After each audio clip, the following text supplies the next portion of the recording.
আল্লাহ রাব্বুল আলামিন তিনি আমার কত আপনজন মনে করি কি সুন্দর সাজেশন দিচ্ছেন। সূরা হাশরের মধ্যে এক জায়গায় বলছেন, ইয়া আইয়ুহাল্লাযীনা আমানুত্তাকুল্লাহা ওয়াল তানজুর নাফসুম মা কদ্দামাত লিগাদিন ওয়াত্তাকুল্লাহ ইন্নাল্লাহা খাবীরুম বিমা তা'মালুন। জোরে বলুন আল্লাহু আকবার।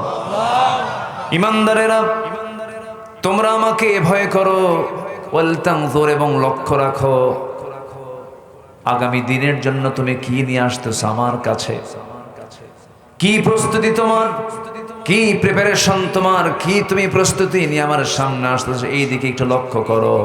ওয়াত্তাকুল্লাহ, আমাকে বেশি বেশি ভয় করো। আর একটা কথা জেনে রেখে দিও বান্দা, তুমি যা কিছু করো সব কিছুর খবর কিন্তু সবচেয়ে বেশি জানেন তিনি আমার কে। জোরে বলেন, তিনি আমার কে। আলোতে কে দেখেন? বলেন, আলোতে কে দেখেন? আধারে কে দেখেন? গোপন কে দেখেন? প্রকাশ্য কে দেখেন? সকল কিছুর মালিক কে। আমি কি করছি রাতে, কি করছি দিনে, কি করছি চিন্তায়, সব অটো রেকর্ড কার কাছে? আল্লাহর কাছে। আল্লাহ রাব্বুল আলামিন বলেন, ওয়ায়ালামু খাইনাতাল আ'য়ুনি ওয়া মা তুখফিস সুদূর।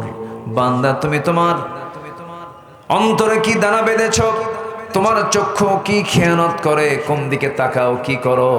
যুবক মানুষ, তুমি যুবতীর দিকে তাকায় থাকো, রঙিন চশমার ফাঁক দিয়ে বুঝি কেউ দেখে না, কিন্তু তিনি দেখেন, তিনি আমার কে। সব আল্লাহ দেখেন, সব আল্লাহ অবজার্ভ করেন। সে আল্লাহ তাআলা আমার আপনার বিচার করবেন, তিনি হিসাব নেবেন। কাল কিন্তু তিনটা না, অতীত, বর্তমান, ভবিষ্যৎ, দুনিয়ার হিসাব। কিন্তু কাল মূলত দুইটা, একটা হচ্ছে ইহকাল, বলেন আরেকটা কি? আরো জোরে, পরকাল। কোনটা চিরস্থায়ী বলেন, ইহকাল না পরকাল? পরকালের চিন্তা আমাকে আগে করতে হবে। আমরা কি দুনিয়া সাজাবো না আখিরাত সাজাবো? জোরে বলেন, দুনিয়া সাজাবো না আখিরাত সাজাবো? দুনিয়ার দরকার নেই। আস্তে কয়, অনেকে চুপচাপ। দুনিয়ার দরকার নেই। বিয়ে শাদী করবেন না, বাসর ঘর সাজাবেন না। কি কোন প্রয়োজন আছে কিনা বলেন? কেন বলেন, দুনিয়া সাজাবো না আখিরাত সাজাবো? আবার কয় আখিরাত। দুটাই। হ্যাঁ, মাশাআল্লাহ, খুব সুন্দর উত্তর দিয়েছেন একজন। দুনিয়া না সাজালে আপনি আখিরাত সাজাবেন কেন? কিন্তু টার্গেট হবে আখিরাত। এই জন্য একটা দোয়া আল্লাহ রাব্বুল আলামিন আমাকে আপনাকে শিখিয়ে দিয়েছেন। আমার নবী যে এই দোয়াটা প্রায় পড়তেন। যারা পারেন আওয়াজ দিয়ে, ঠোঁট মিলিয়ে আমার সঙ্গে আওয়াজ দিয়ে বলুন, রব্বানা আতিনা ফিদ দুনিয়া হাসানাতাও ওয়া ফিল আখিরাতি হাসানাতাও ওয়া কিনা আযাবান নার ওয়াজআলনাল জান্নাতা মাআল আবরার। এখানে কি দুনিয়া বাদ পড়ছে? আজ থেকে দুনিয়া বাদ পড়েছে? আল্লাহ, তুমি দুনিয়ার সৌন্দর্য দাও, দুনিয়ার হাসানা দাও, আখিরাতের হাসানা দিয়ে দাও। দুনিয়াটা সাজিয়ে দাও ইসলাম দিয়ে। আমরা সাজিয়ে নেব দুনিয়াটাকে কি দিয়ে? ইসলাম দিয়ে। ইসলাম ছাড়া যা সাজাবেন সব জাহান্নাম হয়ে যাবে। দুনিয়া সাজাবো আমরা অন ইসলাম দিয়ে না ইসলাম দিয়ে? বলেন, অন ইসলাম না ইসলাম? ইসলাম দিয়ে। কি যাকাতের কাজ করব না সুদের কাজ করব? আমার দেশে কিসের কাজ চলে বেশি বলেন? এদেশের কত পার্সেন্ট মানুষ সুদের সঙ্গে জড়িত বলেন? বলেন 1%। বলেন, একটু বলেন। রাগ করতেছেন নাকি? এই মুহূর্তে যদি কেউ ওঠেন, ভাববো ওই লোকটাই সুদ খায়। বসে থাকেন, বসেন সবাই, কেউ উঠবেন না। শোনেন, আমাদের দোয়াগুলো যায় কোথায়? আমরা এত দোয়া করি, কান্দি, দোয়া কবুল হয় না কেন? দোয়া কবুলের তো শর্ত আছে ভাই। এক নম্বর শর্ত হলো সুদ ছাড়তে হবে। এই জাতি কি সুদ ছাড়ছে? বলেন সুদ ছাড়ছে? এদেশের অর্থনীতি কি সুদবিহীন না সুদ ভিত্তিক? বলেন বলেন, সুদবিহীন না সুদ ভিত্তিক? সুদ ভিত্তিক, সুদের উপরে অর্থনীতি। যাকাত নাই, অথচ যাকাত আল্লাহ তাআলা ফরজ হুকুম দিয়েছেন। যাকাত কয় নাম্বার পিলার বলেন তো ইসলামের? ইসলামের ভিত্তি কয়টা বলেন? কয়টা ভিত্তি বলেন? ইসলামের ভিত হলো 5টা। কালেমা, এরপরে নামাজ, এরপরে কি বলেন? হ্যাঁ, রোজা। হ্যাঁ, কালেমা, নামাজ, রোজা, হজ, যাকাত। এটা হলো বাংলার সিরিয়াল, কিন্তু আরবির সিরিয়াল হলো বুনিয়াল ইসলামু আলা খামসিন শাহাদাতি আল্লা ইলাহা ইল্লাল্লাহ ওয়া আন্না মুহাম্মাদান আবদুহু ওয়া রাসূলুহু। নাম্বার 2 ওয়া ইকামুস সালাহ ওয়া আতুজ যাকাত ওয়াল হজ ওয়া সাওম রমাদান। যাকাত হলো 3 নাম্বার। যাকাত কয় নাম্বার? ইসলামের বেনা কয়টা বলেন? 5টা। 3 নাম্বার বেনাটা কি বলেন? এই 5টা আঙ্গুলের মধ্যে সবচেয়ে বড় নখ কোনটা বলেন? বলেন বলেন, এই নখটা কি ছোট না সবচেয়ে বড়? বলেন সবচেয়ে ছোট না সবচেয়ে বড়? তাহলে এই 5টা আঙ্গুল আল্লাহ পাক বানিয়েছেন, সবচেয়ে বড় বানিয়েছেন। প্রথম 2টা, শেষ 2টা না মাঝখানেরটা? মাঝখানেরটা। আপনি বিল্ডিং বানাবেন, বিল্ডিং যখন বানাতে যাবেন, ধরেন 5 কলামের বিল্ডিং অথবা 6 কলামের বিল্ডিং, 6 কলাম, পাশে 2টা, আরেক পাশে 2টা, মাঝখানে 2টা। বলুন তো ইঞ্জিনিয়ার কোন কলামে রড বেশি দেয়? বলেন কোন কলামে? আল্লাহ হাত বানাতে কোন জায়গায় বেশি হাড় দিয়েছেন? বলেন কয়টাতে, কোনটাতে? মাঝখানে। আল্লাহ বলছেন আমি যাকাত দিলাম 3 নাম্বার পিলার করে, সেটাকে বাংলায় সিরিয়ালি টেনে নিয়ে গেছি 5 নাম্বারে। কি ভিত ঠিক আছে? আস্তে কি বলেন, ভিত ঠিক আছে না দুর্বল হয়ে গেল? দোয়া কবুল হবে কেমনে বলেন? দোয়া কবুল হবে না তো। আমি যা বলবো সেই দোয়াই কবুল হবে, আমি যা চাইবো সেই চাই আল্লাহ পাক কবুল করবেন। কেন কবুল করবেন না? কিন্তু প্রশ্ন হলো, সমস্যা হলো, আমি যে চাইতে যাই, আমার মধ্যে আমি যে চাচ্ছি যে জিহবা দিয়া, আমি হাত তুলছি যে হাত দিয়ে, সে হাতের ভিতরে থাকা যে রক্তটা, এটা আমার হালাল না হারাম, এই চিন্তা কি আমাদের সবার আছে? মনে হয় রাগ করতেছেন আপনারা? রাগ করতেছেন নাকি? রাগ করা যাবে না ভাই, একটু মনোযোগ দিয়ে কথাগুলো শুনবেন। আজকে আমি মানে জাস্ট এমন একটা পয়েন্ট নিয়ে আমি কথা বলতে চাচ্ছি। সব শুদ্ধতার আগে, সব পরিশুদ্ধির আগে আমার শুদ্ধ হতে হবে বাহিরেরটা না ভিতরেরটা? বাহিরেরটা না ভিতরেরটা? ভিতরেরটা। আমার ভিতরটা শুদ্ধ হবে কেমনে? আত্মশুদ্ধি হবে কেমনে? কোরআন এটার জন্য 10টা পন্থা জানিয়ে দিয়েছে। কয়টা পন্থা বলেন তো? 10টা পন্থা। আমি কিন্তু একটাও বলিনি, আমি একটা একটা করে বলবো। যদি ফজরও লাগে শুনতে হবে কিন্তু, কারো কোনো আপত্তি নাই তো? আমি ভয় দেখাচ্ছি কিন্তু আমি এত দূর যাব না, একটু আমার দিকে তাকান। আত্মশুদ্ধির 10টা পন্থা কোরআন থেকে আমি যতটুকু পেরেছি স্টাডি করে ভাঙ্গাচোরা আমি বের করেছি। এর মধ্যে 1 নম্বর হলো সূরা তাহরিমের সে আয়াতের দিকে আমি যাচ্ছি।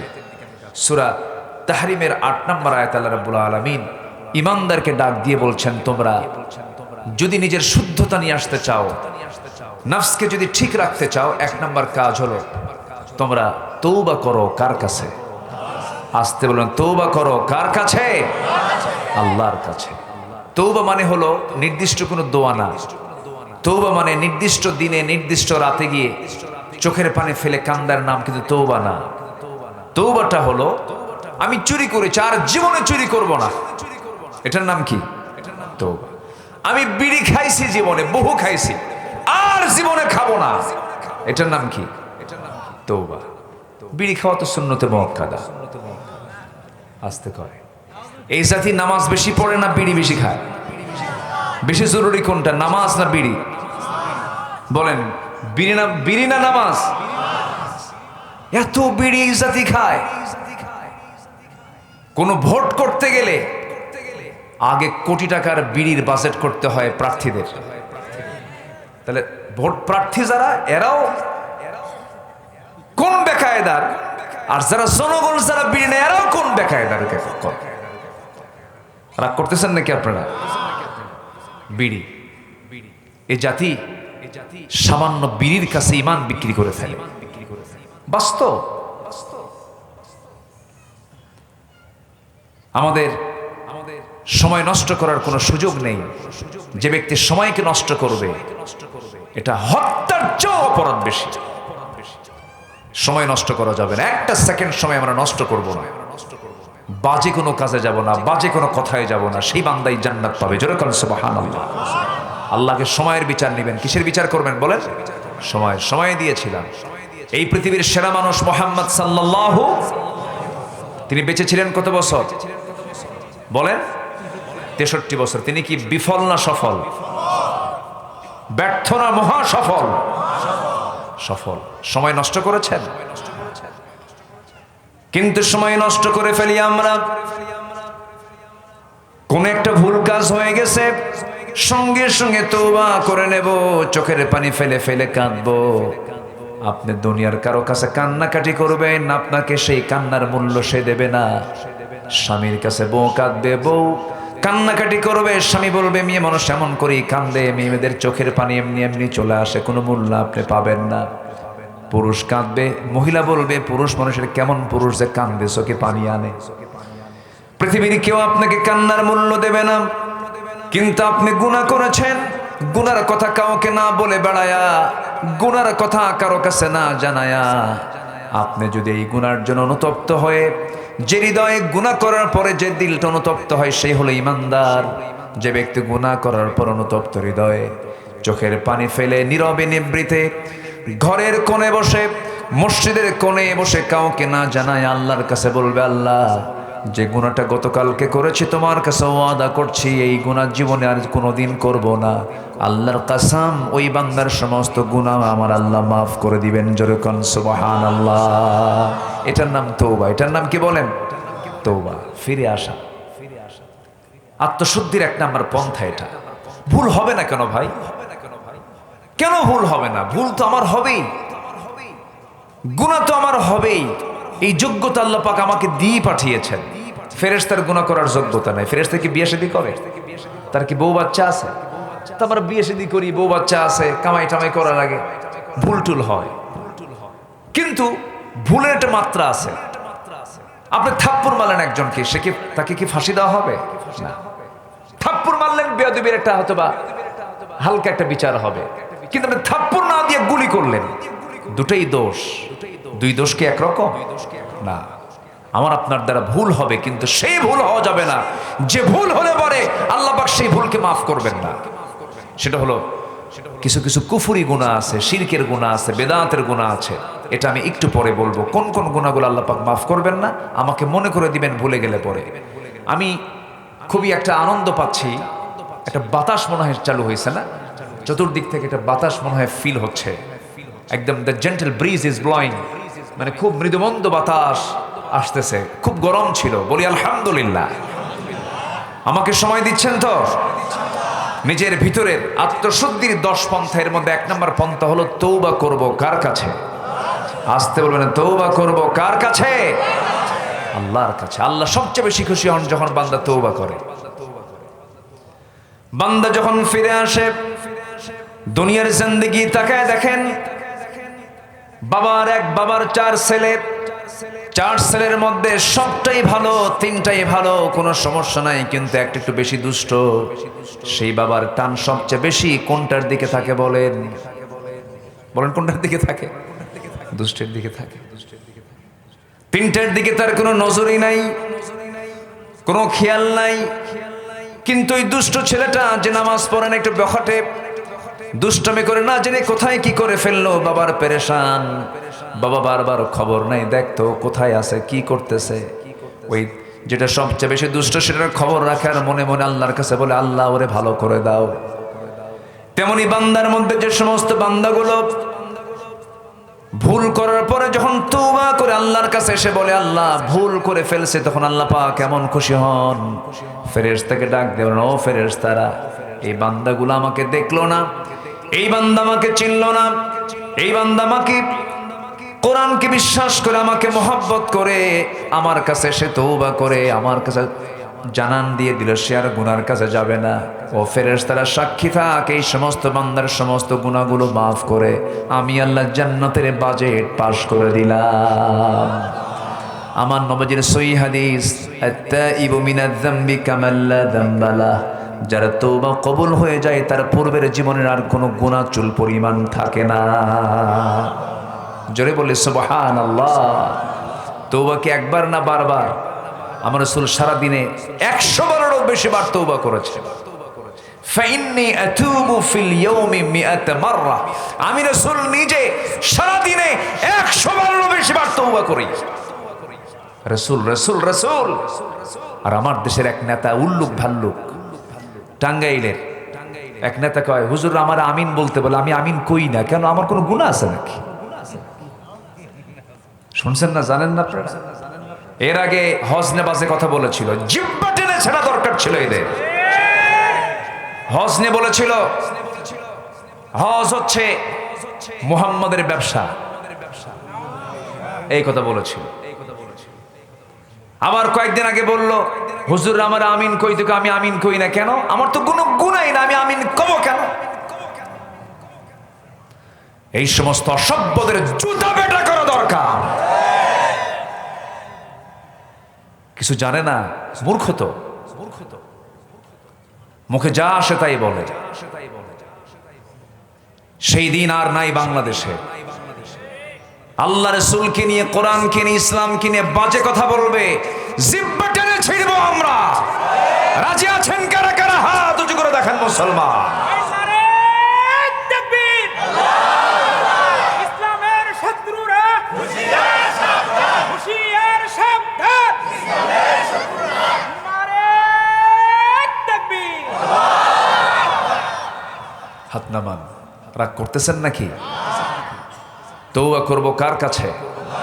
মাফ করবেন কে? কে মাফ করবেন? আল্লাহ যদি মাফ করেন কারো কাছে কৈফত লাগবে? আল্লাহ আমাকে মাফ করে দেওয়ার ওয়াদাই করেছেন, তুমি তওবা করো আমি তোমাকে মাফ করে দেব। জোরে বলে সুবহানাল্লাহ। নামাজ না পড়ে তওবা করব? হ্যাঁ, নামাজ না পড়ে? এই জাতিতে নামাজই পড়ে না। মাত্র 5% মুসলমান নামাজ পড়ে, জানেন? শুক্রবারে জুমার নামাজে মসজিদ ভরা, সেই শুক্রবারের জুমার আগের ফজর নামাজে মুসল্লি নাই। ফজরের দাম নাই তো নাকি? ফজর নামাজ পড়া কি বলেন? আরো জোরে বলেন। কয় রাকাত? জুমার নামাজ পড়া কি কয় রাকাত? ওটা মনে বড়, এটা মনে ছোট নাকি? ফরজ ফরজি, ফরজ ফরজ। বরং জুমার নামাজ মুসাফির থাকলে না পড়লেও হয়। জুমার নামাজ বেকায়দায় আছেন, মাজলুম, না পড়লেও হবে। জোহর মাফ নাই, ফজর মাফ নাই। সেই ফজরের মুসল্লি, মসজিদ পাকা, মসজিদ এসি, টাইলস লাগানো, মুসল্লি মোটে 3 জন, ইমাম, মুয়াজ্জিন আর খাদেম ফজরে। এই 3টাও থাকতো না যদি তারা চাকরি না করতো। বাস্তব তো, মানুষের ঘুমের স্টাইল হয়ে গেছে ভিন্ন। মানুষ কি সন্ধ্যায় ঘুমায় না শেষ রাতে ঘুমায়? বলে সন্ধ্যায় না শেষ রাতে? শেষ রাতে ঘুমায়। সব উল্টা পাল্টা। না, অনিয়ন্ত্রিত জীবন ইসলাম এলাও করে না। আমরা নামাজ পড়ব কয় ওয়াক্ত? সময় নেওয়া সময়, সময় নেওয়া সময়, আস্তে আস্তে না তাড়াতাড়ি, বুঝে বুঝে না না বুঝে, জেনে না না জেনে, জেনে বুঝে সময় আসতে। ইন্নাস সালাতা কানাত আলাল মুমিনিনা কিতাবাম মাওকুতা। আমরা সময় মতো নামাজ পড়ব, হুকুমটা দিয়েছেন তিনি আমার কে? কয় ওয়াক্ত নামাজ? মূলত 5 ওয়াক্ত নামাজ। একটু কান লাগাবেন ভাইজান, কষ্ট হচ্ছে না? কোনো কষ্ট? যে আচ্ছা আচ্ছা, না আপনারা তো ব্যস্ত, আমরা বুঝি। বিভিন্ন জায়গায় সারাটা দিন ব্যস্ত থাকতে হয়। নেতৃবৃন্দদের যে কি যে একটা কষ্ট, বুঝলেন? অন্তত এনারা বাড়িওয়ালি যে আছে তাদের কাছে সন্তুষ্ট প্রকাশ করতে পারেন না, তারা সন্তুষ্ট না। ঠিক আছে, খুব কঠিন ব্যাপার। চেয়ারম্যানের বউ, বলেন তো বড় কে, চেয়ারম্যান না চেয়ারম্যানের বউ? বউ বড় তো, চেরেন পারে না তো, সময় দিতে পারে না, ধমক টমক যা আমার ধমকা, উপায় তো নাই, সময় তো দিতে পারি না, খুব মুশকিল। নেতৃত্ব খুব কষ্টের কাজ। নেতৃত্বের জবাবদিহিতা যদি থাকতো, নেতৃত্বের জন্য কেউ চাইতো না নেতৃত্ব। ইসলাম যে নেতৃত্ব চায় তাকে নেতৃত্ব দেয় না। এই জন্য ইসলাম নেতৃত্ব যে চাবে তাকে ইসলাম নেতৃত্ব দেয় না, যে চায় না তাকে দেয় ইসলাম নেতৃত্ব। আল্লাহু আকবার বলেন। ইসলাম কত সুন্দর। আল্লাহ পাক আমার ভাইকে কবুল করুন, জোরে বলি আমিন, আরো জোরে আল্লাহুম্মা আমিন। সম্মানিত ভাইয়েরা, তাহলে তওবা করবো আমরা কার কাছে? আল্লাহর কাছে। গুনাহ হবে না? বলেন গুনাহ হবে না? হবে, কিন্তু ইচ্ছা করে কোনো গুনাহ করা যাবে না। ছোট্ট একটা ইতিহাস আমার মনে পড়লো, আমি প্রায় বলি এটা। এক মহিলা সাহাবী, বিবাহিত একজন মহিলা, হঠাৎ করে ওয়াসওয়াসায় পড়ে জেনার মতো একটা জঘন্য কাজ তার দ্বারা হয়ে গেল। আমার নবীর কাছে চলে গেলেন। নবীর কাছে গিয়ে বললেন, ইয়া রাসূলুল্লাহ, আমি তো জেনা করে ফেলেছি। রাসূল বললেন, না তুমি করো নাই। না আমি হুজুর জেনা করে ফেলেছি। না তুমি করো নাই। না হুজুর আমি জেনা করেছি। না তুমি করো নাই। তিনটি বার রাসূল মানা করলেন। তিনটি বারে তিনি বললেন, না হুজুর আমি জেনা করে ফেলেছি। হয়তো আপনি আমাকে সাক্ষী না থাকার কারণে আমাকে বাঁচানোর জন্য বারবার চেষ্টা করছেন, কিন্তু আপনি আমাকে দুনিয়াতে বাঁচায় দিতে চান, আর আমি জাহান্নাম থেকে বাঁচতে চাই। হাসরের ময়দানে জিনাকারের কাতারে আমি দাঁড় হব, এটা আমি চাই নাই। মনে করে হুজুর শাস্তি নেবার জন্য আপনার কাছে আসছে, আপনি আমাকে শাস্তি দিয়ে দেন। রাসূল বলেন, মহিলা জিনা যে করেছো, জিনার ফলে তোমার পেটে বাচ্চা আসছে নাকি? হ্যাঁ বাচ্চা আসছে। কোনো কথা নাই, যাও। সন্তান ডেলিভারি না হওয়া পর্যন্ত কোনো আইন কার্যকর করা যাবে না। মহিলা যাচ্ছেন আর বলছেন, হুজুর বাঁচবো তার গ্যারান্টি? রাসূল বলেন, আমি তোমার জন্য দোয়া করে দিলাম, যাও চলে। মহিলা চলে গেলেন। সন্তান ডেলিভারি হওয়া পর্যন্ত চোখের পানি ফেলে ফেলে কাঁদতে